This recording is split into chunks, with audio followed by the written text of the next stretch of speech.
आइए अब हम एकादशी के महात्म्य की तरफ चल रहे हैं, जो बराबर 2 दिन पूर्व से आप सुन रहे हैं। कथा के टाइमिंग्स पूरे शाम 7 बजे तक हैं। कथा रोज 7:30 के बाद ही छूटती है। जो भी इधर उधर घूम रहे हैं ऊपर आ जाएं, हॉल में परिसर में कथा चल रही है। और जो वृंदावन आए हैं और वो सुन पा रहे हैं तो आप पहुंचिए। टीवी पर आप हमारा हरिहर मंदिर देख रहे हैं। आज ही की सुबह की पूजा का आप दर्शन कर रहे हैं। तो बड़ा अच्छा लिखा है, उपोषणा दिने विंदे प्रारब्धे दागृणिस तदा व्याह स्थानम तद विष्णु सापम दत्ता प्रगच्छति। इस श्लोक का अर्थ है, 2 दिन से आप सुन रहे हैं कि जिस 11 में 10वीं पड़ती है उस एकादशी को छोड़ दीजिए। द्वादशी में बिल्कुल भी एकादशी नहीं हो, द्वादशी को व्रत कर लीजिएगा, पूरा आपको 11 करने का फल प्राप्त होगा। इसमें वर्णन है कि जो लोग जिन घरों में 10वीं के दिन एकादशी की जाती है तो वो निषेध तो है ही, उस स्थान को भगवान छोड़कर वहाँ से चले जाते हैं। भगवान उस घर में टिकते नहीं, रुकते नहीं, उस परिवार को वो अभिषिप्त कर देते हैं, श्राप दे देते हैं, ऐसा लिखा हुआ है। और ये बात मैं बहुत बार कह चुका हूँ कि 10वीं भेदी 11 बिल्कुल भी मत कीजिए। देखो कितनी बड़ी बात यहाँ कही है कि द्वादशी को बिल्कुल भी एकादशी नहीं है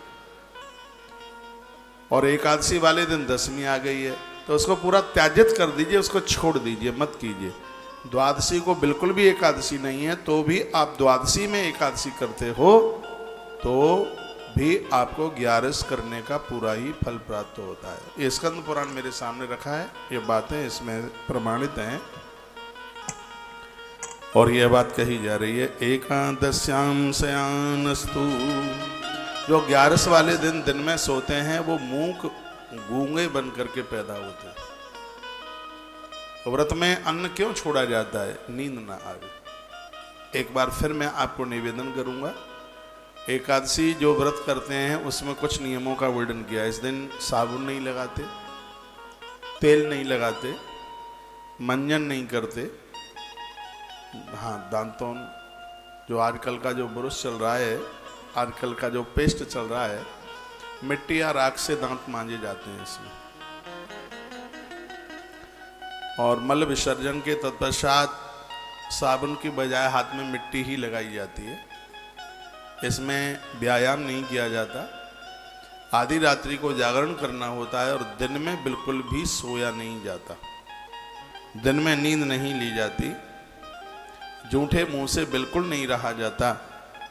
यह है इसके नियमों का वर्णन किया गया है। सोया तो जाता ही नहीं है। मूक वतिष्ठते यो वै, नहीं तो वह लोग मूक गूंगे बन करके कष्ट भोगते हैं। सप्त जन्मन मूकत्वम जायते, देखो इसमें वर्णन यह भी किया गया है 7 जन्मों तक उन लोगों को गूंगा बन करके पैदा होना पड़ता है। इस व्रत की इतनी बड़ी महिमा है तो गलती होने पर तो दंड भी बड़ा जबरदस्त है। कोई भी आप व्रत करते हैं उसको एक नियम के साथ, सरकारी नौकरी जिनको मिली है तो उन्हें उस कानून का पालन करना पड़ता है। हाँ, तभी गवर्नमेंट ने उसे अपनी नौकरी दी है। जब उसके कानून का पालन न करे, ईश्वर कृपा करे तो कानून का पालन करना ही पड़ेगा। आपने एकादशी का व्रत किया, मान लिया जाए कि एग्जाम्पल, और घर में एक दूसरा व्यक्ति ऐसा है उसने नहीं किया, तो आप में उसमें अंतर ही नहीं कोई दिखे तो व्रत करने का मतलब क्या है? वो सो रहा है तो आप भी सो रहे हैं, वो चुगली कर रहा है तो आप भी चुगली कर रहे हैं, जो वो कर रहा है वही आप कर रहे हैं, तो काय का फिर एकादशी का व्रत है? 100 लोगों में पता लगना चाहिए कि यह व्यक्ति 11 करने वाला है, ये इसके द्वारा एकादशी का व्रत हो रहा है, ये पता लगना चाहिए।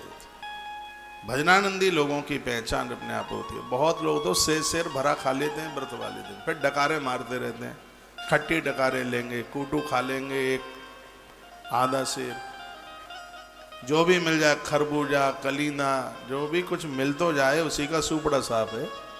फिर ये कहते फिरेंगे कि हमने व्रत किया है, व्रत किया है। तो भैया ऐसा तो व्रत तो कोई भी कर ले, ऐसा व्रत आपने व्रत किया है पूरे दिन, उसमें भूख का अनुभव होना चाहिए, अनुभूति होनी चाहिए।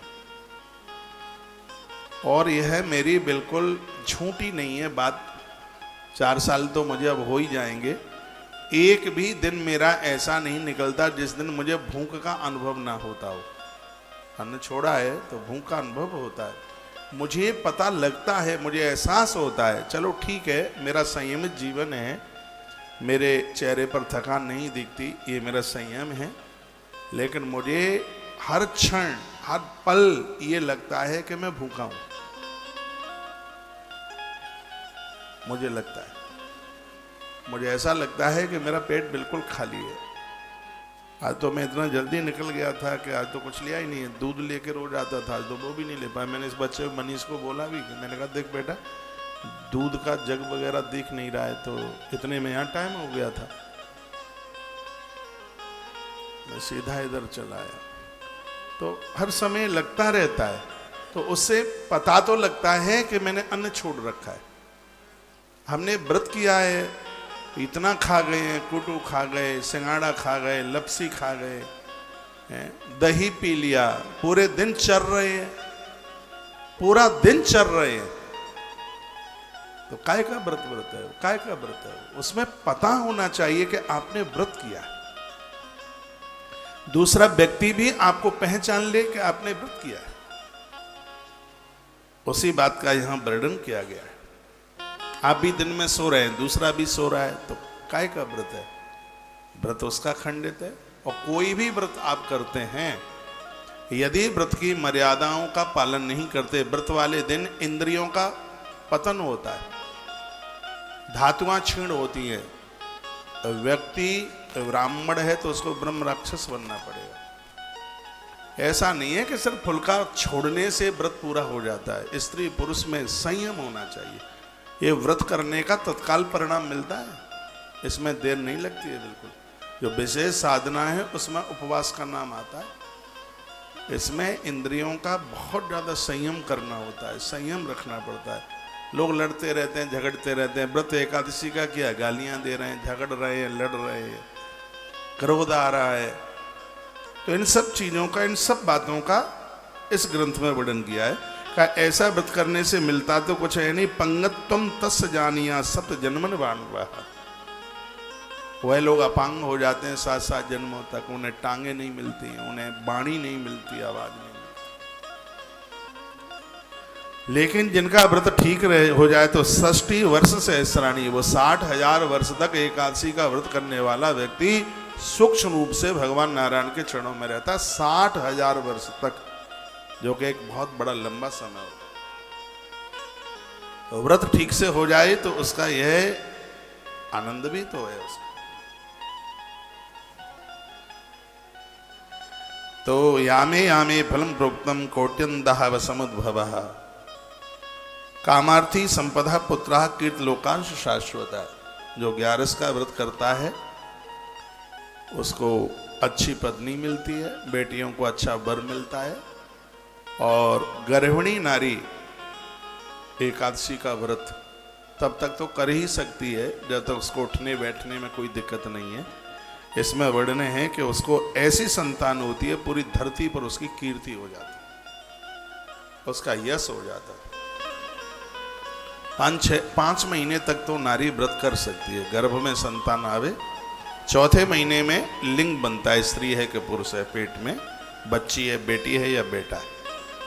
तो 5वें महीने तक तो वो व्रत कर सकती है, उसे कोई दिक्कत नहीं है। तो इसमें वर्णन है कि गर्भिणी नारी भी, उसके गर्भ में संतान है, इन नियमों का पालन कर लेती है तो ऐसे संतान को जन्म देती है कि पूरी दुनिया में उसके बच्चे की कीर्ति फैल जाती है। अविवाहित कुंवारी कन्याएं 11 का व्रत करती हैं, उन्हें अच्छे घर और उन्हें अच्छे वर की प्राप्ति होती है। यज्ञ उत्तीर्ण लभ्यन्ते, इसमें वर्णन किया गया है कि 10,000 यज्ञ करने से जितना आप पुण्य कमाते हैं, एकादशी का व्रत करने से उतने फल की प्राप्ति हो जाती है। इतनी बड़ी महिमा है 11 की। मैंने बड़े बड़े ग्रंथ पुराण पढ़े, लेकिन मुझे एकादशी से ऊपर कुछ दिखा नहीं। पूर्व में भी मैंने बोला है, बस यही बातें पढ़ करके मेरी एकादशी को 39 वर्ष हो गए, 39 साल। और मेरे लिए बड़े आनंद की बात है कि 39 साल में अन्न का टुकड़ा नहीं गया पेट में 11 वाले दिन। एकादशी माँ की कितनी बड़ी कृपा है, साधना सिद्ध हो जाती है। एकादशी करने वाले लोगों की साधना सिद्ध हो जाती है। यदि आपसे बन जावे, बेटियां मुझे सुन रही हैं, बच्चे मुझे सुन रहे हैं, मैं बच्चों से बहुत स्नेह प्रेम करता हूं, तो वह मेरी बात माने और 15 दिन में एक बार अन्न हड़ताल करें, अन्न छोड़ दें। ओम नमो भगवते वासुदेवाय इस मंत्र का जप करें। कंठ में तुलसी जरूर पहने, माथे पर चंदन तिलक लगाए। यो भुक्ते वासरे विष्णुज्ञे पश्चादिको ही साहा। जो एकादशी के दिन भोजन करता है, वर्णन किया है, उसे पशु से भी गिरा माना गया। 11 के दिन जो भोजन करता है वह पशुओं से भी बिल्कुल गिरा हुआ है। भगवान कहते हैं कि मेरी भक्ति का सहारा लेकर जो एकादशी के दिन भोजन करता है वह शरीरधारी भीतर और बाहर करोड़ों पापों से भरा हुआ है। इसलिए जहां तक बन जावे तो 11 को आप अन्न ना खाएं, व्रत कर लें। तत्र काशी पुष्करम च प्रयागम नैमिषम गया। जो एकादशी का व्रत करते हैं घर पर रहने पर भी उनको काशी, पुष्कर, प्रयाग और नैमिषारण्य में रहने का सौभाग्य प्राप्त होता है। जिस दिन आप व्रत एकादशी का कर रहे हैं, आप घर में भी रह रहे हैं, तो भी आपका घर प्रयाग बन गया है। काशी का महात्म्य देने वाला है, पुष्कर का महात्म्य देने वाला है। इतनी बड़ी महिमा 11 की है, इतनी बड़ी महिमा एकादशी की। आनंद कर दिया। द्वादशी तु सनाज्ञेया पुत्रनामाक्षदायिनी प्रातः स्नात्वां हरिं पुण्य उपमासं समपर्यते। एकादशी को जितना जल्दी आप जागते हैं, द्वादशी को भी उतना ही जल्दी जागिए। भोर में जल्दी जाग करके तुलसी का पूजन करें, उसकी परिक्रमा करें। एक लोटा पानी सूर्य भगवान को दें। आपके यहां यदि गैया है, हमने तो यह भी पढ़ा है कि गौ माता के खूंटे पर 1 लोटा जल चढ़ाने से उम्र बढ़ती है, सब अलाय बलाएं कट जाती है। 1 लोटा जल जिस खूंटे पर गौ माता बंधती है, उस खूंटे के ऊपर 1 लोटा पानी, उसके ऊपर भी द्वादशी के दिन डाल दें। एकादशी आपने करी, ये लिख लें, मुझे ध्यान नहीं रहेगा फिर बोलने के लिए। और इससे अलाय बलाएं, अपमृत्यु जिसे अकाल मृत्यु कहते हैं। और द्वादशी के दिन 1 लोटा जल गौ माता के खूंटे के ऊपर, जिस खूंटे पर वो बनती है गैया, उस खूंटे के ऊपर 1 लोटा जल चढ़ा दें। ऐसे अपमृत्यु कट जाती है। वही वर्णन किया। प्रातस्नात् हरिम पूज्य उपवासम समर्पयेत। पारण करें, तुलसी पत्र मुख में डालें, गंगाजल डालें, तो यह व्रत आपका एक विशेष व्रत हो जाता है। पारण द्वादशी में कर लें, त्रयोदशी लगने से पूर्व पारण हो जाए, वो वर्णन है। पूषकाले द्वयं कुर्यात् प्रातः मध्याह्निकं तथा द्वादशी साधिता येन नरेण भुवि सर्वदा अम्बरीषादया सर्वे या भक्ता भुवि विस्मृता द्वादशी साधयत्मा तु ते गता विष्णु सद्मनि। अम्बरीश राजा का यहाँ प्रमाण दिया गया है, जो कि यह व्रत करते थे। यदि पारण के दिन द्वादशी अत्यंत अल्प रहे तो उषा काल में प्रातः बहुत जल्दी जाग करके, और वह आप देखिए ऐसा बताया जाता है कि 3 बजे से पहले स्नान नहीं किया जाता, हमारे ग्रंथों में लिखा है। लेकिन 2 समय का ऐसा टाइम बता गया है। एक तो कुंभ का पर्व हो तो 3 बजे से पहले आप नहा सकते हैं। एक दूसरा है कि पारण करने के लिए यदि 3 बजे से पहले पारण का टाइम है, समय है, तो भले 1 बज रहा है, 1:30 बज रहा है, 12:30 बज रहा है, और उस समय आप स्नान करके नहा करके आप पारण करते हैं। और ये मैं बराबर बीच में बताता रहता हूँ। हमारी ये पारण वाली वीडियो, हर वीडियो आप सुना करें। कभी कभी ऐसा भी योग बनता है कि रात्रि को 1:30 बजे पारण करना पड़ता है, और हमने किया है। जिसमें द्वादशी में जो एकादशी आती है तो बहुत अल्प होती है, उसमें बहुत कम टाइम होता है, तो फिर उसका जो पारण का टाइम है वो प्राय रात में ही ऐसे ही समय पे आता है। उसके लिए मैंने बहुत बार आपको सचेत किया है और आगे करता भी रहूँगा। तो वही बात कही गई है कि त्रयोदशी लगने से पहले पारण हो जाना चाहिए, ऐसा वर्णन, तो उसका बहुत ज़्यादा मातम हो जाता है।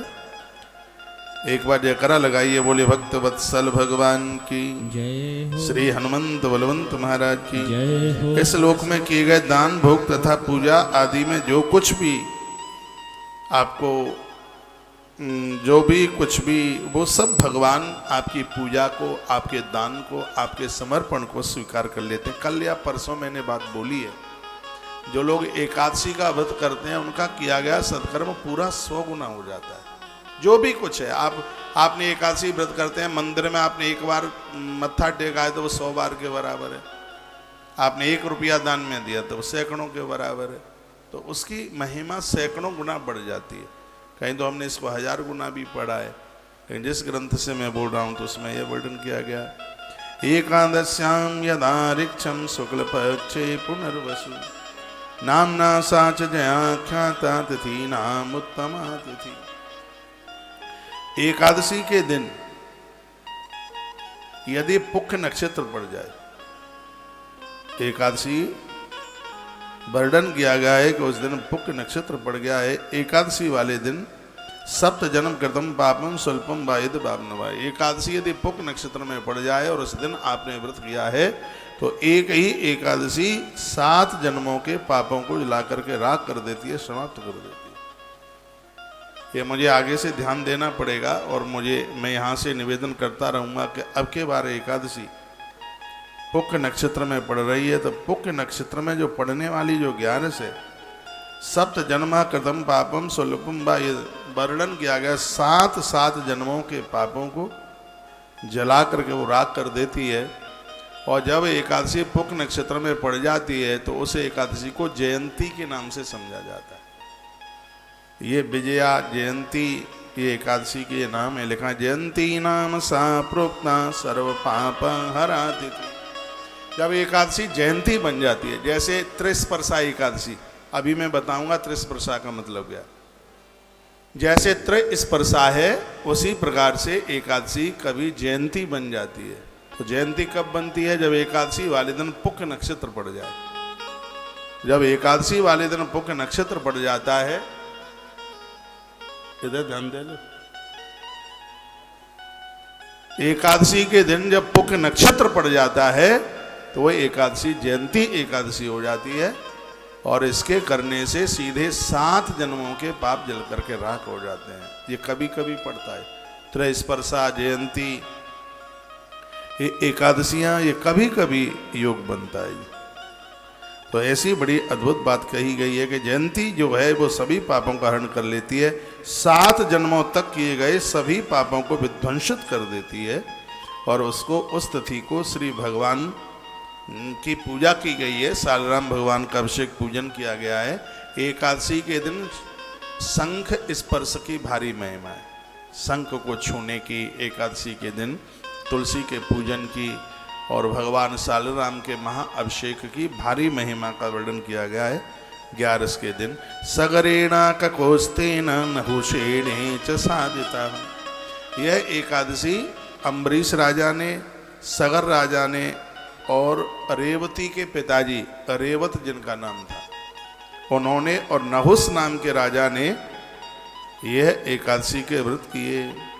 सप्त जन्म कृतात्मा पान मुच्यते नात्र संशय तामेका समुपोख्यात पुण्य नक्षत्र संयुता एकादशी सहस्रस्य फलम प्राप्नोति मानव। 7 जन्मों के तो पाप जलते ही है। एक बात और लिख लें, यदि आप लिख ही रहे हैं, सहारनपुर वाली मैया, वो बात ये लिखने के लायक है, यदि आपकी जयंती एकादशी पड़ गई है, पुख्य नक्षत्र में एकादशी पड़ी है, तो एक एकादशी करने से 1000 एकादशी करने का फल तत्काल प्राप्त हो जाता है। आप उद्यापन भी कर दें, लेकिन जब 11 पुक नक्षत्र में पड़े उस समय उसका योग जयंती एकादशी बन जाता है। और मैं पहले से सावधान करता रहूँगा, उस एकादशी को आप जरूर कीजिएगा जिसमें पुक नक्षत्र पड़ रहा है, क्योंकि इसमें लिखा है एकादशी सहस्रस्य फलम प्राप्नोति मानव। उन मनुष्यों को एक ही एकादशी करने पर 1000 11 करने का फल प्राप्त हो जाता है, पुण्य लाभ प्राप्त हो जाता है। इतनी बड़ी महिमाएं स्नान दानम जपा होम स्वाध्याय देवतार्चनम। यूं तो रोज ही देवताओं का अर्चन वंदन करना चाहिए, लेकिन द्वादशी के दिन जप करें, होम यज्ञ करें, हवन करें। ये आदत में डाल लो। आप छोटा सा कुंड ले लो, आश्रम ने बहुत हवन कुंड आपके घर भेजे हैं। तो ओम नमो भगवते वासुदेवाय स्वाहा, ओम नमो भगवते वासुदेवाय स्वाहा, ओम नमो भगवते वासुदेवाय स्वाहा। ये 2 मंत्र नारायण को, 2 और 1 3, हाँ 3 मंत्र नारायण को भारी प्रसन्न करते हैं, वो आप लिख लें। 3 मंत्र हैं, बहुत ज़्यादा प्रभावी। अभी मैं खाटू श्याम महिमा इधर हरियाणा से निवेदन कर रहा था। बरबरीक ने ओम नमो भगवते वासुदेवाय इस मंत्र के द्वारा अपराशक्ति को प्राप्त कर, पराशक्ति को प्राप्त कर लिया। सभी देवी देवताओं ने उन्हें दर्शन दिया। यही मंत्र था ओम नमो भगवते वासुदेवाय। और इस मंत्र की इतनी साधना करी कि उस समय बरबरी का सामना करने वाला कोई नहीं था। उसके कटे हुए मस्तिष्क को भगवान श्री कृष्ण पूरी धरती पर यात्रा करने के लिए निकले थे, छाती से लगा लिया था। जब राजस्थान के उस प्रदेश में पहुंचे जो स्थान जयपुर से आगे है, तो एकदम वो छाती से वो मस्तिष्क छूट गया और धरती में समाहित हो गया।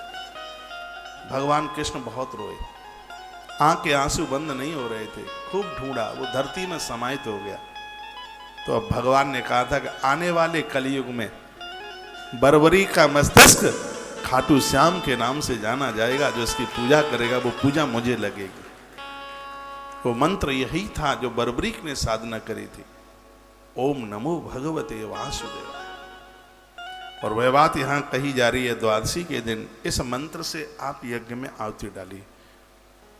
भले ही आपको गुरु मंत्र में कोई भी मंत्र मिला है, लेकिन द्वादशी के दिन आप हवन कर रहे हैं, यज्ञ कर रहे हैं। द्वादशी के दिन नारायण पर तुलसी पत्र चढ़ाना, ब्राह्मण भोजन कराना, जप करना, यज्ञ करना और स्वाध्याय विष्णु सहस्रनाम पढ़िए, गोपाल सहस्रनाम पढ़िए। इससे आपकी की गई 11 की महिमा कितनी हो जाती है। नीचे के श्लोक में लिखा है पंचमेना स्वमेधेन यदान्ना तो युधिष्ठिर। भगवान श्री कृष्ण कहते हैं युधिष्ठिर, यदि द्वादशी को ब्राह्मण को भोजन करा दिया, हवन कर लिया और ओम नमो भगवते वासुदेवाय का जप कर लिया, तो सीधे 5 अश्वमेध यज्ञ करने का फल तत्काल प्राप्त हो जाता है। तालियां आपकी मरी मराई बज रही हैं, उत्साह के साथ बैठिए। सीधे 5 अश्वमेध यज्ञ करने के बराबर है। अभी कुछ नए श्रोता आए, मैं फिर आपको निवेदन करूंगा, एकादशी में पुक नक्षत्र पड़ जाए तो एक एकादशी 7 जन्मों के पाप जलाती है और 1000 एकादशी करने का पुण्य मिलता है। आप भी कैलेंडर आजकल मिलते हैं और उसमें सब कुछ लिखा होता है, मोबाइल में भी लिखा मिल जाता है। ये ढूंढते रहिए कि एकादशी पुक नक्षत्र में कब आ रही है, और पहले से सावधान हो जाइए कि वो एकादशी छूटनी नहीं है। भले ही आप एकादशी नहीं करते हैं, पुक नक्षत्र में एकादशी पड़ रही है, उस 11 को जरूर कीजिएगा। ये मैं पूरे देश को कह रहा हूँ। भले आपने उद्यापन कर दिया है, आप 11 करते नहीं हैं।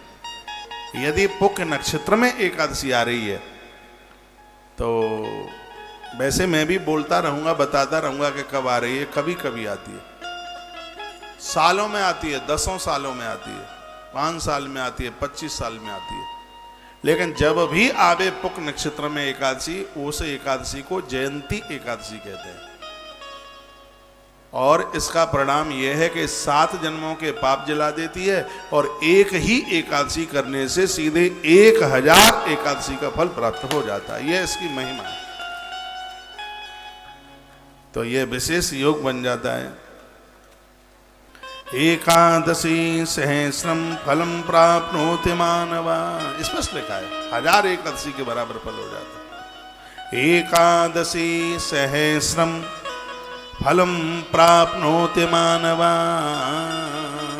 1000 एकादशी और इसका इतना फल है। और आपने हवन जब ब्राह्मण भोजन करा दिया द्वादशी को, तुलसी पूजन कर लिया, तो 5 अश्वमेधेन, युधिष्ठिर को भगवान श्री कृष्ण ने कहा है कि उन लोगों को 5 अश्वमेध यज्ञ करने का फल प्राप्त हो जाता है। तो ये एकादशी की जो महिमा है वो बड़ी अद्भुत है।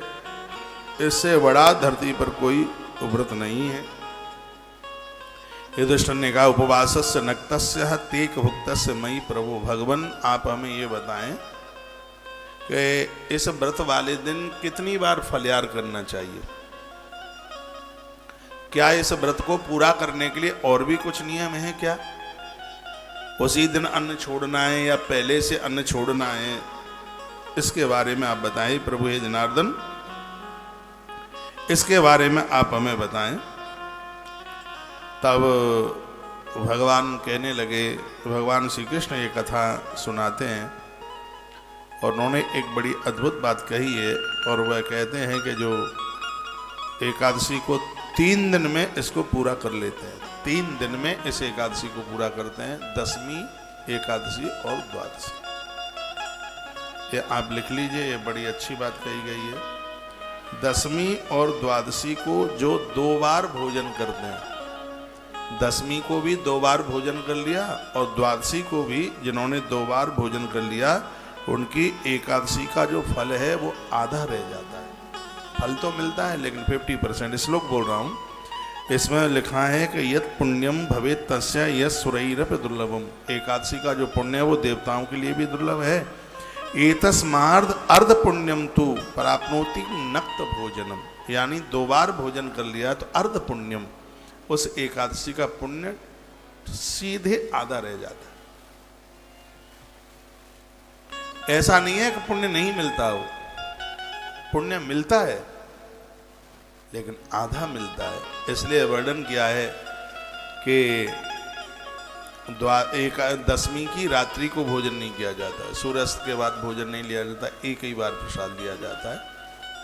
और द्वादशी को भी एक ही बार भोजन लिया जाता है। तो युधिष्ठिर ने पूछा, कहा भगवान इसका फिर कोई विशेष कोई महत्व है क्या? हाँ महत्व क्या है? गौ सहस्रेण यत पुण्यम दत्वा वेदांत पारगे, वर्णन किया गया है कि वेदांतियों की जो मुक्ति होती है, साधकों की वो मुक्ति होती है। और जिंदे जी हर एकादशी में उसको गौ सहस्रेण 1000 गाय का गोदान करने का फल प्राप्त होता है, जिसने दसवीं और द्वादशी को एक ही बार भोजन किया है। दसवीं को भी एक बार भोजन और द्वादशी को भी एक ही बार भोजन। और एकादशी के दिन एक बार फलयार। वैसे तो इसमें वर्णन यह किया गया कि फलयार में सिर्फ दूध और फल ही होना चाहिए और कुछ नहीं, पेट भरा को कुछ भी नहीं। व्रत सिर्फ दुग्ध और फल के ऊपर ही किया जाता है, दूध और फल। एक ही दिन की तो बात होती है भैया, 15 दिन के बाद तो एकादशी आती है। और इस कलयुग में तो ये सब साधन बना लिए गए हैं, ये सब पहले कुछ भी नहीं था। आज तो आदमी का मुंह पूरे दिन चलता ही रहता है। पेठा फल में भी आ जाता है, मिठाई में भी आ जाता है। मैंने पढ़ लिया इसलिए आपको बोल देता हूँ कि थोड़ा पेठा मुख में डाल लिया करेंगे 11 वाले दिन, उसको फल में लिया गया। दूध की बड़ी महिमा है। बहुत लोग कहते हैं कि व्रत वाले दिन दूध नहीं लिया जाता। अभी तक मुझे ऐसा पढ़ने के लिए, हाँ चातुर्मास में मैंने जरूर पढ़ा है। 1 महीना ऐसा है कि जिस महीने में दही नहीं लिया जाता, 1 महीना ऐसा है जिसमें दूध का भी परहेज कर लेते हैं, और 1 महीना ऐसा है जिसमें हरी सब्जियां नहीं ली जाती। और चौमास आएगा, चातुर्मास आएगा, तब मैं आपको निवेदित करता रहूँगा। लेकिन अभी कहूँगा एतस्मात् अर्ध पुण्यम, जो दसवीं और द्वादशी को 2 बार भोजन करते हैं उनकी एकादशी का पुण्य सिर्फ आधा ही रह जाता है। और जिन्होंने दसवीं और द्वादशी को एक बार भोजन कर लिया है उनको गौ सहस्रेण यत पुण्यम, उन्हें सीधे 1000 गाय का गोदान करने का फल प्राप्त होता है। तो क्या मेरी यहाँ से कही गई बात आपकी समझ में आ रही होगी, भाषा समझ में आ रही है? तो एक बार जयकारा लगाइए, बोल बांके बिहारी लाल की जय हो, श्री हनुमंत बलवंत महाराज की जय हो, आंखे आनंद की जय हो, जय जय श्री राधे जय, श्री राधे जय, श्री राधे श्याम। आइए 1 मिनट के लिए बस भगवान का नाम। और यह पंक्ति हम बहुत सालों के बाद गा रहे हैं। प्रभु जी मेरी लागी लगन मत तोड़ना, हरि जी मेरी लागी लगन मत तोड़ना। 2 पंक्तियां हैं, बस गुनगुनाए लेते हैं। आज मैं बहुत खुश हूँ इसलिए क्योंकि 3 मई को मुझे व्यासपीठ मिली 28 साल पहले। 28 साल पूरा हो रहा है, 29वां आरंभ हो रहा है। और वर्षाने के पास से एक गांव में कथा हुई है और कथा में दक्षिणा मिली 700 रुपया। जो वो 700 रुपया आज 7 लाख से भी ज्यादा आनंद देवे। 700 रुपया उस कथा का आशीर्वाद ही लिया।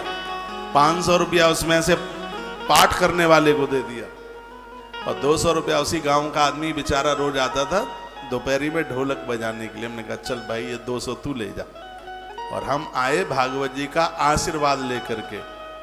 तो 28 साल का यह समय कैसे निकला, कितने लोग मिले, अपने शिष्य लोग मिले और इसमें कितने आयोजक लोग मिले, कितने लोग मिले इस 28 साल के प्रभाव में। और आज मैं इस व्यासपीठ से उन सबको बहुत बहुत बार याद कर रहा हूँ। और ये पंक्तियाँ 5-4 साल के बाद गा रहे हैं। मेरी लागी लगन मत तोड़ना, हरि जी मेरी लागी लगन मत तोड़ना। आइए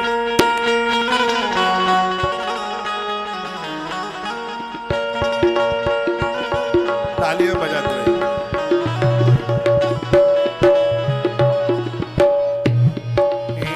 लागी लगन मत तोड़ना,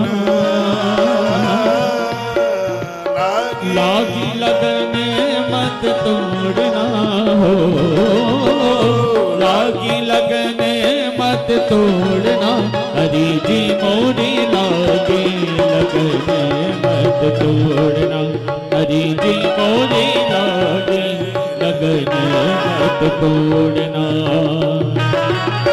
लागी लगन मत तोड़ना हो, लागी लगन मत तोड़ना, हरि जी मोरी लागी लगन मत तोड़ना, प्रभु जी मोरी लागी लगन मत तोड़ना।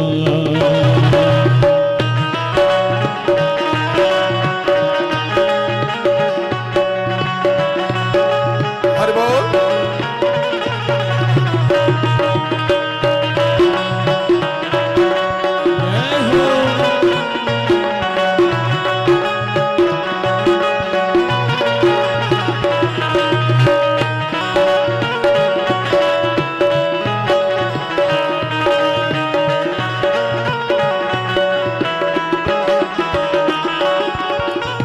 खेती बुवाई मैंने तेरे नाम की, खेती बुवाई मैंने तेरे नाम की, खेती बुवाई मैंने तेरे नाम की, खेती बुवाई मैंने तेरे नाम की, मेरे भरोसे मत छोड़ना,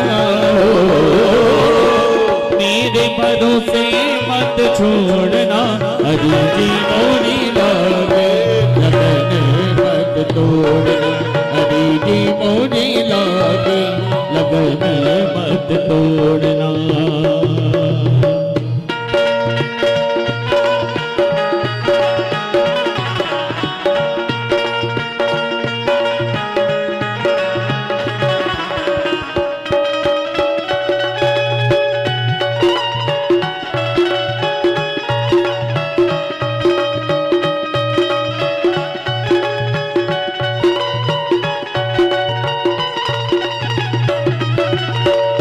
जल है गए हैं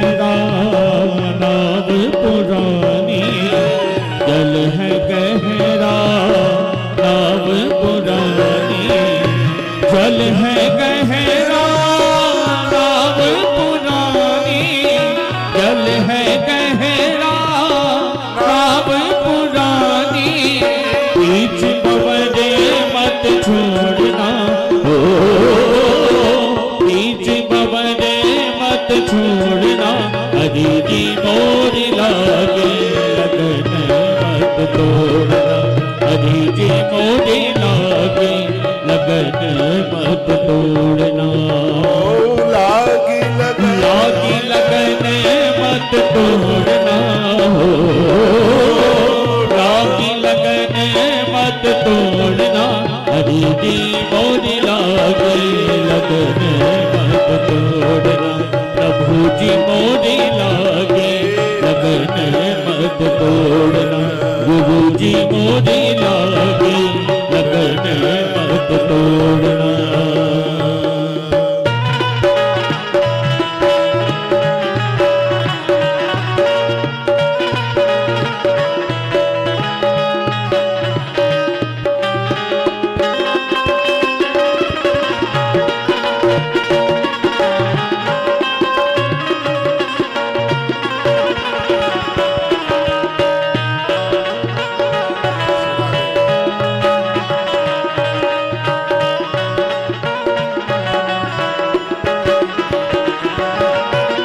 तू ही मेरा सेठ है, तू ही साहूकार है, तू ही मेरा सेठ है, तू ही साहूकार है, तू ही मेरा सेठ है, तू ही साहूकार है, तू ही मेरा सेठ है, तू ही साहूकार है, ब्याज पे ब्याज मत जोड़ना हो, ब्याज पे मत जोड़ना, हरि जी मोरी लागे लगन मत तोड़ना, प्रभु जी मोरी लागे लगन मत तोड़ना, लागी लगन मत तोड़ना, हो लागी लगन मत तोड़ना, हरि जी मोरी लागे लगन मत तोड़ना, प्रभु जी मोरी लागे लगन मत तोड़ना, हरि जी मोरी लागे लगन मत तोड़ना, प्रभु जी मोरी लागे लगन मत तोड़ना, हरि जी तोड़ना हो, लागी लगन मत तोड़ना, हरि जी मोरी लागे मत तोड़ना, प्रभु जी मोरी लागे लगन मत तोड़ना, गुरु जी मोरी लागे लगन मत तोड़ना, प्रभु जी मोरी लागे लगन मत तोड़ना। बोले नारायण देव भगवान की, एकादशी मैया की जय जय श्री राम। श्री राधे श्याम। तो इस बात को, दो बातों को बहुत ध्यान में रखिएगा। एक बात तो यह है कि पुष्य नक्षत्र में एकादशी पड़ जावे तो उसको जयंती एकादशी के नाम से जाना जाता है, और यह एकादशी राधे, और यह एकादशी बड़ी विशेष है। क्या विशेष है? 7 जन्मों के तो पाप जला देती है और 1000 गौदान का फल प्रदानित कर देती है एक ही बार। इसमें वो क्या 1000 एकादशी का फल प्राप्त करा देती है, ये पहली बात। दूसरी बात यह है कि 10वीं के दिन अन्न छोड़ दिया गया, द्वादशी के दिन अन्न छोड़ने का मतलब एक बार भोजन लिया गया है। तो ऐसी एकादशी करने पर 1000 गौदान करने का फल तत्काल प्राप्त हो जाता है। एक श्लोक बोल रहा हूं मैं, लिखा है दशम्याम एक भुक्तस्य शुद्ध चित्तो दृढ़व्रतः। दशम्याम एक भुक्तम, 10वीं के दिन एक बार भोजन शुद्ध चित्त में, मौन रहकर, कोई बात नहीं, आसन लगाकर, शुद्धता और पवित्रता के साथ में वह प्रसाद लें। वो भी रात्रि का सूर्य अस्त होने से पहले, सूर्य अस्त से पहले ही उसको ले लीजिएगा। यदि रात्रि में आप लेते हैं सूर्यास्त के बाद तो वो मान्य नहीं होगा। 10वीं के दिन एक ही बार दोपहर में ले लीजिएगा। और एक बड़े आनंद की बात इसमें लिखी गई है, एक बार में तो लोग 6 टाइम का ले लेंगे, इसमें वर्णन है कि एक बार में भी भोजन उतना ही होना चाहिए जो रोज आप एक बार में करते हैं। नहीं तो कभी कभी क्या होता है, जैसे कल एकादशी है तो दसवीं के दिन ठूस ठूस करके खाएंगे कि कल भूख न लगावे, तो फिर वो एकादशी नहीं मानी जाएगी। ये बात भी बड़ी अच्छी इसमें कही गई है। इसमें वर्णन किया गया है तो दसवीं को आप उतना ही लें, ये नहीं कि डबल कर दें आप उतना ही लें जो रोज की आपके एक टाइम की खुराक है। आप देख लीजिए रोज 2 रोट फुल्का खाते हैं या 4 खाते हैं या 5 खाते हैं, तो ये आप देख लीजिएगा और उस दिन आप उतना ही लें। अब 1000 गैया का गोदान करने का फल मिलेगा, एक गैया आवे 30-35 हजार की, तो आपने कितना पुण्य कमा लिया, तो ऐसे ही मिल जाएगा क्या? इसमें कुछ छोड़ना नहीं पड़ेगा क्या? त्यागना नहीं पड़ेगा क्या? तो उसमें जो आपका एक समय का जितना आहार होता है उसमें उतना ही लिया जाता है। यह नहीं है कल एकादशी है सोचें जितना ले लें, नहीं, वो नहीं होगा। ग्रंथ में वर्णन है कि दसवीं की शाम से ही आप चावल वगैरह छोड़ दें, संध्या से। हाँ, ये हो जाए तो बहुत बढ़िया है। दसवीं को सुबह के दोपहर के टाइम में ले लिया, ठीक है। हम आश्रम में भी दसवीं की शाम को चावल नहीं बनने देते, ना कथा में।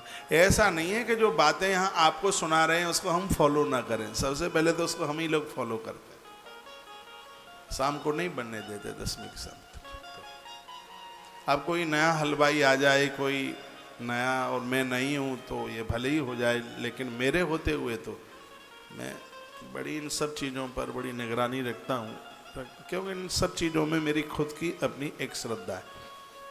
क्योंकि इन सब चीज़ों के परिणाम और प्रभाव हमने देख लिए हैं। तो दशम्याम एक भुक्तशा शुद्ध चित्तो दृढ़व्रता, शुद्ध चित्त। इसमें तो वर्णन है कि आप भले ही रोज नहीं नहा पाते हैं तीनों टाइम, लेकिन दसवीं के दिन शाम को स्नान करके भगवान की आरती पूजा, एक माला का जप करके और भगवत नाम स्मरण करके और ऐसा स्मरण करके सोए, हे प्रभु, हे भगवान गरुड़ध्वज, हम आपसे प्रार्थना करते हैं कल 11 है, हमारे इस एकादशी के व्रत को आप सार्थक कर दीजिए, सिद्ध कर दीजिए, हमसे कोई गलती ना हो किसी भी प्रकार की।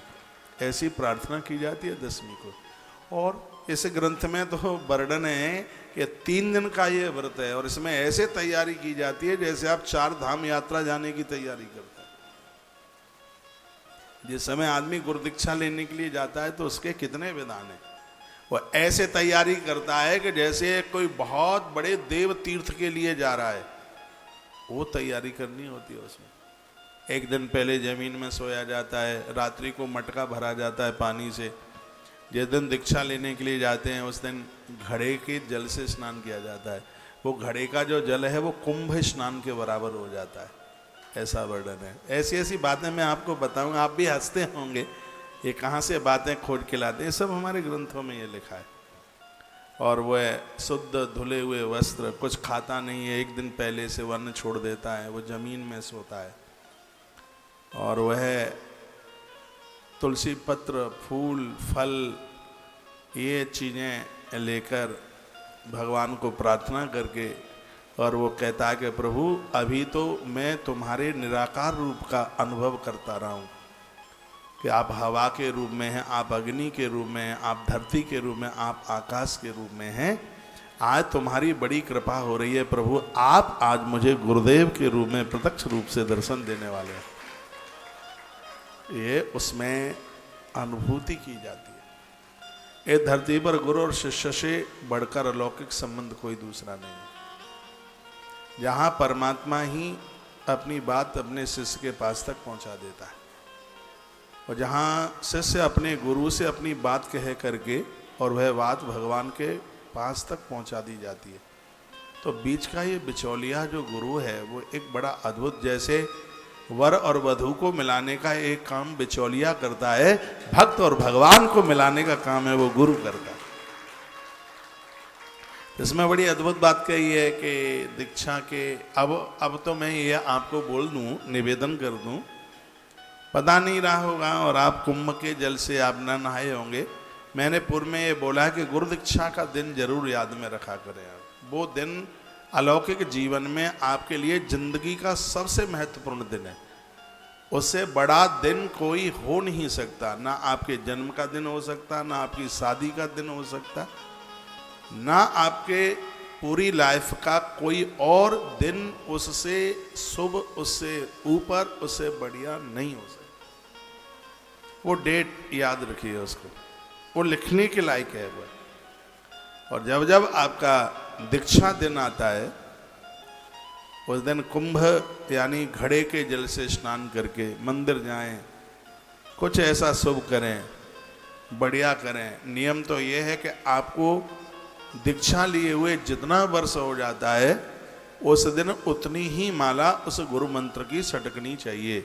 आपको 20 वर्ष हो गए हैं दीक्षा लिए, तो गुरु दीक्षा वाले दिन 20 माला कीजिए। गुरु गीता में तो बहुत अच्छी अच्छी बातें कही गई हैं। आपको 25 साल हो गई हैं, तो आप रोज के भजन से एक्स्ट्रा उतनी माला उस दिन आप कीजिए। यदि बन जाता है तो गुरु दर्शन कीजिए, जाके उनके पास जाइए, नहीं तो मानसिक भाव से उनका चिंतन कीजिए, मानसिक भाव से उनका दर्शन कीजिए। क्योंकि जीवन का श्रेष्ठ दिन है वह है जिस दिन हमें दीक्षा मिली है। बहुतों को तो ध्यान भी नहीं होता है, वो तो पड़ोसी गए थे दीक्षा लेने के लिए, इसलिए दीक्षा लेकर के आ गए, ध्यान के काम होता है। तो मैं इस प्रसंग को आगे के लिए मैं बढ़ा रहा हूँ। दशम्याम एक भुक्तम च शुद्ध चित्तो दृढ़ व्रत, शुद्ध चित्त के साथ और शुद्ध आहार, शुद्ध भोजन, पानी और अन्न, वस्त्र, वस्त्र भी शुद्ध ही होना चाहिए। इसके भजन मैं एक चुनौती के साथ आपको बात कह रहा हूँ और आप अनुभव करके देख लेना। एक दिन तो श्वेत वस्त्र पहन के पूजा में बैठना, और एक दिन पीले वस्त्र पहन के बैठना, और एक दिन लाल वस्त्र पहन करके बैठना, और एक दिन काले भी पहन के देख लेना कि कितना अंतर होगा, नीले भी पहन के देख लेना कितना अंतर होगा। आप समझ जाएंगे कि वस्त्र का कितना बड़ा अंतर होता है पूजा। एक दिन धुला हुआ वस्त्र पहन करके बैठ जाना, और एक दिन पहले का वस्त्र पहन के पूजा में बैठना। आपके मस्तिष्क के ऊपर वस्त्र का भी कितना असर होता है, आप अनुभव करके देख लेंगे। आप मुझे बताने की जरूरत नहीं पड़ेगी। श्वेत वस्त्र पहनकर आप आराधना में बैठते हैं, तत्काल आपके मस्तिष्क को शांति मिलती है, तत्काल। पीला वस्त्र पहन के पूजा में बैठिए, मैं छाती ठोक के कह सकता हूं आपको नींद नहीं आएगी, भजन में जप में नींद नहीं आएगी। वो ज्ञान प्रवर्तक है। वो जो पीला वस्त्र है वो ज्ञान देने वाला है। वो विचारों की तरंगें उठ रही होंगी अंदर से पूजा में। ये नहीं है काला नीला जो भी कुछ मिल गया है वही पहन लिया। कभी तो मानता है पूजा में वो रात का झंगा झोला पहन के बैठ जाती है, जिसको पहन के रात को सोती हैं वही पूजा में। उनको तो पता ही नहीं है कि पूजा के वस्त्र में और रात को सोते समय वस्त्र में क्या अंतर है, कितना अंतर है। वो तो जो रात को पहन लिया है वही पूजा में पहन करके वो बैठ गई है। यदि आराधना साधना एक नियम पूर्वक की जाती है, बिना विधि के तो दही नहीं जमता है। दही जमाने के लिए विधि चाहिए। दही जमाने के लिए दूध को गर्म किया जाता है। बताऊं कैसे जमता है? पहले उसको गर्म किया जाता है, फिर हल्का उसको ठंडा किया जाता है, फिर उसमें थोड़ी सी दही की ही खटक डाली जाती है। थोड़ा सा उसमें दही, इतना दही डाला जाता है उसमें, बहुत तो कटोरे ही भर के डाल देते हैं तो वो नहीं जमेगा, बहुत इतना डाल देते हैं तो भी नहीं जमेगा। तो दही, दूध की मात्रा कितनी है उस हिसाब से उसमें दही डाला जाता है। दूध की मात्रा उसमें कितनी है? 5 किलो दूध है 50 ग्राम दही डालो, 10 किलो दूध है 100 ग्राम दही डालो, 20 किलो दूध है 200 ग्राम दही डालो। ऐसा दही बनेगा कि खुरचनी से काटोगे उसको। हाँ, उसको दही डालने की उसमें मात्रा है। फिर उसमें आपने दही डाल दिया है, फिर उसको ढक दिया है ठीक से, फिर आप सोए देखेंगे तो दही बन गया है। आप रवा का हलवा बनाते हैं, सूजी का हलवा, ऐसे ही नहीं बन जाता। इसको भी बनाने की एक विधि है। उसको पहले आप कढ़ाई चढ़ाते हैं। ये बच्चा डिस्टर्ब कर रहा है बेटा।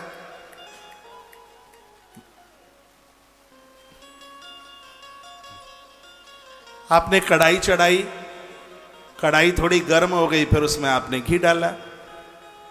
घी तड़ तड़ तड़ तड़ तड़ तड़ करने लगा, फिर उसमें आपने रवा सूजी डाली, फिर करछली से उसको ऐसे करते रहे, फिर वो लाल लाल हो गई, जला मत दीजिएगा, लाल लाल काली ना हो जाए।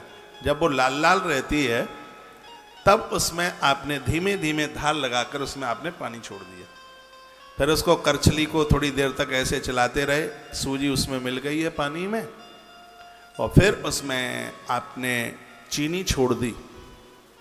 सूजी के हलवा में थोड़ी चीनी ज़्यादा डलती है और मिठाइयों से, तभी उसमें स्वाद आता है। सूजी का हलवा में थोड़ा सा भी मीठा कम रह जाए तो सूजी का हलवा तो कम मिठास पर अच्छा लगता ही नहीं, क्योंकि मैंने बहुत खाया है ना, इसलिए मुझे पता है। तो फिर आपने उसमें मीठा डाला, फिर आपने यूं ऐसे चलाया और सूजी का हलवा बनके तैयार हो गया। अब कोई व्यक्ति देखे कि माँ जी ने सूजी का हलवा बनाया, इसमें इसने 3-4 चीज़ें डाली हैं, तो उसने भी पतीला चढ़ाया चूल्हे पर और एक ही संग उसने सूजी और घी और उसमें पानी चीनी सगरा मिला करके एकदम छोड़ दिया उसने कढ़ाई में। सूजी का हलवा बना नहीं, लपसी जरूर बन जाती है, सूजी का हलवा नहीं। सूजी के हलवे के लिए एक विधि चाहिए, उसी प्रकार से भगवती आराधना में एक विधि की आवश्यकता, एक उसमें विधान। पूरा दिन दुनिया के झंझा बातों में आप फंसे रहते हैं, तो कुछ समय तो ऐसा निकालो कि प्रेम हो जाए राम से। ये दुनिया लुटेरी है, ये सब अपनी मस्ती में मस्त हैं। बच्चों को, पत्नी, बेटे, कौन आपको याद कर रहा है? ये तो आप भूले बैठे हैं, कोई याद नहीं करता। संसार स्वार्थ से भरा पड़ा है। ये सब जिम्मेवारियां पूरी हो गई हैं। मेरी बात मान लीजिए, अपने कपाट खोलो, किसी के भरोसे मन छोड़ के जाओ कि बच्चे गया जी जाएंगे पीछे से कर देंगे। जिंदे जी गया जी जाओ ना, इनके भरोसे क्यों रह रहे हो? क्यों इनके भरोसे रह रहे हो कि मरने के बाद हड्डियां प्रयाग में पहुंचा दें? माघ में पहले ही नहा के आ जाओ ना प्रयाग में। क्यों, किसके भरोसे आप रह रहे हैं? मुझे बाबा भीष्म की बातें इतनी बढ़िया लगती हैं। वो कहते हैं मुझे नहीं चाहिए ऐसा बेटा जिसके द्वारा मेरी मुक्ति का दरवाजा खोले, मैं अपनी मुक्ति का कपाट अपने हाथों से खोल के जाऊंगा। और जब वो प्रयाण के समय पर बाणों की सेवा पर सगरे देवता, गंगा जी तो पानी पिलाती है उसे, जिस गंगा जी में हड्डियां प्रभावित करती है वो स्वयं पहले ही प्रकट हो गई है प्राण छोड़ने से पहले। और आप पता नहीं किसके भरोसे के बच्चे ये कर देंगे वो कर देंगे। आने वाला समय तो इतना खतरे से भरा हुआ है, और भगवान ऐसा ना करे। विदेश में तो हो रहा है कि बूढ़ों को इंजेक्शन दे के खत्म किया जा रहा है। इन बूढ़ों को कौन पालेगा, इनको कौन संभालेगा? कहीं ये भारत में ना आ जाए। कहीं बूढ़े हो गए, उनको इंजेक्शन लगा, राम नाम सत्य हो गई, बस कौन संभालता है उन्हें? लेकिन हमारे वेद कहते हैं कि मृत्यु वही बढ़िया है जो अपने समय से हुई है, ना बीमारी से हुई हो, ना किसी के जान लेने से, जो अपने टाइम पर, जो अपने समय पर। आपको पता है जो फसल गेहूं की पहले पक जाती है तो उसमें वजन नहीं होता, वो उड़ जाता है, उसमें अंदर की मिगी नहीं होती, और वो भाव में भी किसी काम का नहीं होता। उसी प्रकार से जो समय से पहले चले जाते हैं, अब मृत्यु उनकी हो जाती है।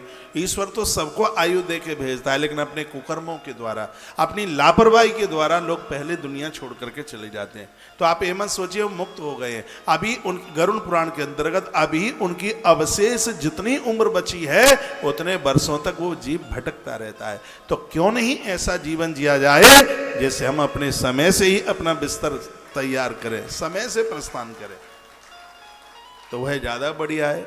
घर की जिम्मेवारियां, ये आपका धर्म था, ये आपका कर्म था कि आपने बच्चों को पढ़ाया लिखाया, क्योंकि आपने गृहस्थ को स्वीकार किया, तो उसकी जवाबदारी है ये। उन बच्चों को आपने बड़ा कर दिया, उन्हें कारोबार भी दे दिया, उनको भी बच्चों के बच्चे हो गए। अब आप कोल्लू का बैल बन के क्यों जी रहे हैं? आपको पता है कि प्रभु श्री राम जी ने गुरुजी महर्षि वाल्मीकि जी को कहा कि गुरुदेव मैं कहाँ रहूं? महर्षि वाल्मीकि जी ने कहा तुम कहाँ नहीं हो, मैं तुमसे प्रश्न करता हूं। चिदानंद में देह तुम्हारी, भगवान आप सच्चित और आनंद के स्वरूप हैं, आप कहाँ नहीं है? तो भगवान बोले मैं तो सर्वत्र हूं, लेकिन मैं शांति और समर्पण के साथ, यानी भक्ति और वैराग्य के साथ मैं कहाँ रहूं? तो ये अब आप सुन लीजिए, क्योंकि आपका वानप्रस्थ जीवन आरंभ होने वाला है। जिनके बच्चों की शादी हो गई है वो वानप्रस्थ में चले गए, उनको लाइसेंस वानप्रस्थ का मिल गया, आप दादा दादी बन गए, अब आप घर के काम के ही नहीं है। तो वहाँ क्या कहा है, अद्भुत बात महर्षि बाबा वाल्मीकि ने कही। कहा भगवान जो अपना बुढ़ापा तीर्थ में निकालते हैं, आप अयोध्या रहना भले ही भूल जाना, लेकिन उन लोगों के दिल मंदिर में रहना मत भूलना। तो कहते हैं चरण राम तीरथ चल जाई, राम बसहु तिनके मन माई। ये महर्षि वाल्मीकि जी ने बात कही। जितने भी सेठ सेठानियां आप हमें सुन पा रहे हैं टीवी के माध्यम से, घर में आप बहुत रह लिए हैं, अब बाहर निकल करके आ जाइए, तीर्थों का भ्रमण करें। ये तीर्थ बनाई इसलिए, ये तीर्थ जवानी के लिए नहीं, इस वानप्रस्थ जीवन के होंगे। युवावस्था में तो गलतियां बहुत लोग कर बैठते हैं। हाँ, यदि संयमित जीवन है तो जवानी में आप तीर्थों में रहिए, कौन मना करता है। नहीं तो यह वानप्रस्थ जो जीवन है, उम्र ढल गई है और घर की जिम्मेवारियां पूरी हो गई हैं, तो अब आपका ठिकाना, आपको कोई फिर आपका आइडेंटिटी कार्ड परिचय पूछे तो आपके छपे हुए कार्ड के ऊपर किसी तीर्थ का ही नाम लिखा हुआ हो कि अब हम वहाँ मिलते हैं, अब हमें परिवार में मत ढूंढिए, अब हम आपको वहाँ मिलेंगे। मनु जी महाराज का चरित्र हम लोगों ने पढ़ा, 23,000 साल निकाल दी थी तीर्थ, 23,000 साल तीर्थ में, नैमिषारण्य में 23,000 साल तो एक ही जगह पर बैठकर उनका जब हुआ, पूरा तीर्थ यात्रा भ्रमण किया, वो अलग हुआ। इस धरती पर अवतारों में सबसे ज्यादा तीर्थ यात्रा प्रभु श्री राम जी की है। जैसा कि हमने पढ़ा है, प्रभु श्री राम जी वनवास की यात्रा के लिए गए थे, उससे पहले राम जी ने संपूर्ण भारत के तीर्थों की यात्रा कर ली थी। वनवास यात्रा से पहले 27 वर्ष की आयु में भगवान प्रभु श्री राम जी ने धरती के संपूर्ण तीर्थों की यात्रा करी। ऐसा कोई ऋषि नहीं था जिसके साथ प्रभु राम का संवाद न हुआ हो। 11,000 वर्ष तक भगवान प्रभु श्री राम जी धरती पर रहे और राम जी के लिए वर्तमान समय में 63 रामायण बताते हैं। 33-34 तो मेरे पास भी है, 63-64 रामायण हैं जिनके ऊपर राम जी के ऊपर संतों का शोध है। राम जी ने तीर्थ यात्रा करी तो इसका मतलब है कि तीर्थ की महिमा है कोई, और यह वानप्रस्थ जीवन है। वो तीर्थ में निकले, भगवान के भजन में निकले, गुरुजनों के सानिध्य में निकले। पहले लोग बूढ़े हो जाते थे, वृद्ध हो जाते थे, तो वहां पहुंचते थे जहां उनके गुरु लोग रहते हैं, और अपना लास्ट का जीवन वो वहीं निकाल देते थे। तो वहीं उनका जीवन, जिंदगी। गुरुजनों के आश्रमों में शिष्यों की समाधियां बनी होती थी। प्राचीन काल की जो परंपरा थी, यदि उन्होंने संन्यास, यदि उन्होंने विरक्तता धारण कर ली है तो उनकी समाधियां बनी हुई होती थी, और यदि उन्होंने ये स्वीकार नहीं किया है तो नदियों के किनारे उनका अंतिम संस्कार होता था। ये ऐसा हमारे ग्रंथों में वर्णन है, लिखा हुआ है। तो आइए मैं पुनः आपको उसी प्रसंग में लेकर के आ रहा हूं। नक्षत्र दर्शनानक्तम गृहस्थस्य विधीयते यदि तिनाष्टमे भागे रात्रौ तस्य निषेधनम। इस श्लोक में एक आ गया है, आकाश में तारे दिखाई दें उससे पहले आप अपना बिस्तर छोड़ दीजिए, तब ही उस व्रत का ज़्यादा प्रभाव है। ततः प्रभात समय कृत्वा च नियम व्रत। कभी लोग 8 बजे जग जाते हैं, कभी 3 बजे जग जाते हैं, कभी 6 बजे जगते हैं। इसमें है एक तपस्वी को एक उसका नियम होना चाहिए कि उसको इतने बजे जगना है तो जगना है उसे। वही बात लिखिए, ततः प्रभात समय कृत्वा च नियमम व्रति। व्रती व्यक्ति को एक नियम लेना चाहिए कि मुझे भले ही कोई काम ना हो, कोई चिड़िया को और कबूतरी को कोई ऐसा नहीं है कि 1-8 किलो आटा गूंथ कर उसको रोटी बनानी हो, लेकिन फिर भी ये पंछी भोर में जल्दी जागते हैं। इसलिए मनुष्यों को जुकाम होता है, गलगलिया चिड़िया को कभी जुकाम नहीं होता, उसे न जुकाम की कभी दवाई लेनी पड़ती, ये भोर में जल्दी जागते हैं। लिखा है तथा प्रभात समय, जो भोर में जो जल्दी जावेगा इंद्रिय संयमित उसकी होंगी और उसके नियम पूरे होंगे। वर्णन किया, स्नानम शुच समाचरित। आदमी स्नान से शुद्ध हो जाता है। पूजा पाठ में बैठने के लायक तो वो तभी रहता है जब वो स्नान करता है। इसलिए हमारे ग्रंथों में लिखा है सहस्रम स्नान माचरित। 1000 काम करने से पहले व्यक्ति को नित्य स्नान करना चाहिए। 1000 काम एक तरफा, स्नान पहले। स्नान के बिना तुलसी नहीं तोड़ी जाती, फूल नहीं तोड़े जाते, भगवान को आप छू नहीं सकते स्नान के बिना। स्नान के बिना आप रसोई में भी झाड़ू नहीं लगा सकते। स्नान के बिना आप माला नहीं पकड़ सकते, स्नान के बिना आप किताब के ऊपर कोई भी पाठ नहीं कर सकते। ये स्नान की बहुत बड़ी महिमा है। ऐसा अपना भारत है जहाँ देव आराधना के लिए स्नान किया जाता है। और जगह लोग स्नान नहीं करते हैं, दूसरे देशों में वो शरीर की सफाई करते हैं। उनके डिक्शनरी में स्नान शब्द ही नहीं है। वो बाथरूम नहीं, वो क्या है? वो तो धुलाई है, वो तो शरीर की धुलाई करते हैं। ब्राह्मणों का भोजन हो रहा है, कितने भाग्यशाली हैं हम और आप, जिन ब्राह्मणों के दर्शन के लिए देवता भी ऊपर के लोग धरती पर आ जाते हैं, ऊपर के लोक छोड़ करके। और यहाँ भगवत कृपा से मेरे बड़े महाराज जी कहते हैं, जिसको गैया और ब्राह्मण का रोज दर्शन होता रहे, उनके लिए वैकुंठ धरती पर उतर करके आ गया। गैया और ब्राह्मण रोज इन दोनों के दर्शन होते रहे, मृत्यु लोक उनके लिए वैकुंठ बन जाता। वो कहते हैं कि ब्राह्मण के द्वारा मति ठीक रहती है, मति, और गैया के द्वारा मृत्यु ठीक रहती है। उनके ये शब्द है, मति ब्राह्मण के द्वारा, बुद्धि में विकार नहीं आएगा, ब्राह्मण का सानिध्य मिलेगा तो। और मौत नहीं बिगड़ेगी, गौ माता का सानिध्य मिलेगा तो।